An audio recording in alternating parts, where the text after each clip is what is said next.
Mrs. Terry Johnson. How y'all doing?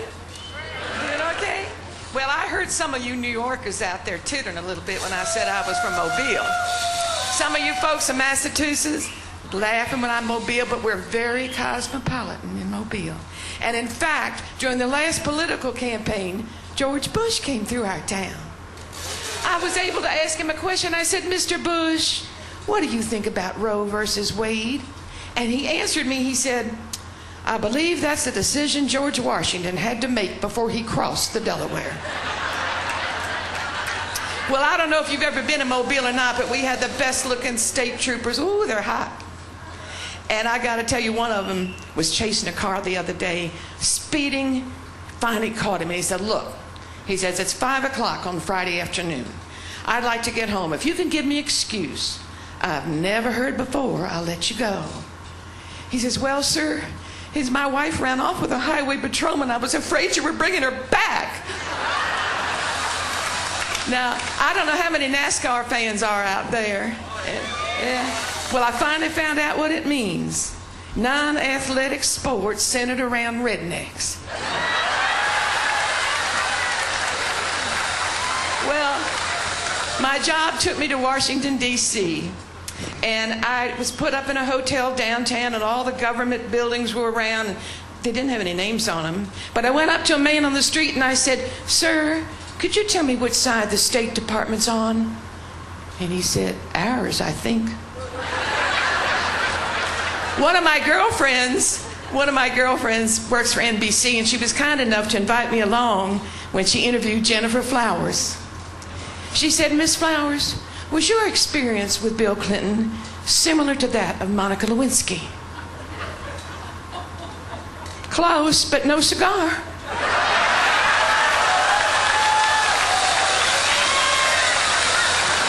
Well, it was in Washington, D.C. where I met my husband.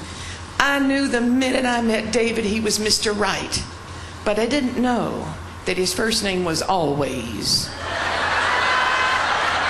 I said, David, I said, I'm really so busy. Would you mind terribly going down to the department store and buying me a bra? So he walks in the department store, and he said, I'd like to buy my wife a bra. And the lady says, what kind? He says, is there more than one kind? She says, well, look around. And he saw all those men. He said, he said, now what I do? She says, well, I can help you. It depends a lot on your religious persuasion. Now, you can get a Catholic bra, and that supports the masses. You can get a Salvation Army bra, and that lifts up the fallen. You can get a Presbyterian bra, and that's staunch and firm. Or you can get a Baptist bra. You ready? Makes mountains out of molehills.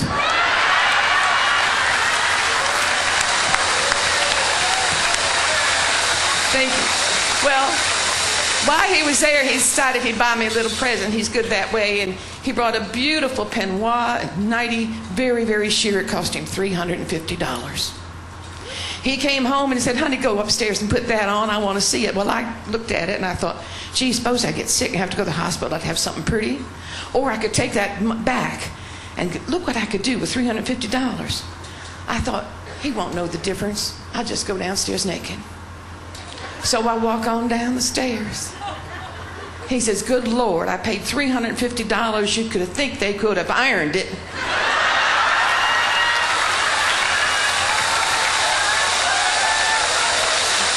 Well, now like so many of you here, we finally retired and moved to Florida. We're in Vero Beach, and everybody's worried about their health in Florida. And one man was 65 years old, and he decided he'd go to the doctor, and the doctor said, sir, you're in fine physical condition. He says, that's great. How long will I live? The doctor said, I can't tell you that. A lot depends on heredity. How long did your father live? Did I say my father was dead? My father's 85 years old. Well, that's just wonderful. Then how long did your grandfather live? Did I say grandfather was dead? Grandfather's 101. outstanding. In fact, grandfather just married last week. He said, what in the world would a man 101 want to get married for? Did I say grandfather wanted to get married?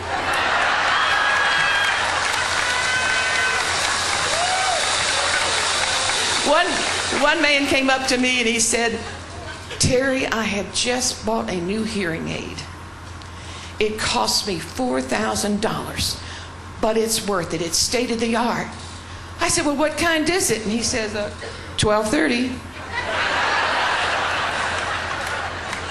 Well, we have a lot of fun in Florida, but I have two good friends, Harriet and Alice. Now, I got to tell you, Alice doesn't have all the Crayolas in the box. She's just a little dippy, but she's a lovely person, bless her heart. But one day, Harriet was talking to her, and she said, Alice, she said, I'm so tired of all these soapboxes talking about mutual orgasm. Mutual orgasm this, mutual orgasm that. Tell me, did you and Vincent ever have mutual orgasm?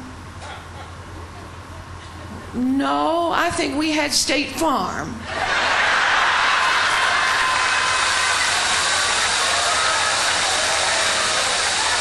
Well, I want to end tonight to tell you a little bit about this lovely couple I know that were sitting on their back balcony watching the sunset, and he leans over and he says, Myrtle, whatever happened to our sexual relations? She says, I don't know, Harry. I don't even think we got a Christmas card from them this year.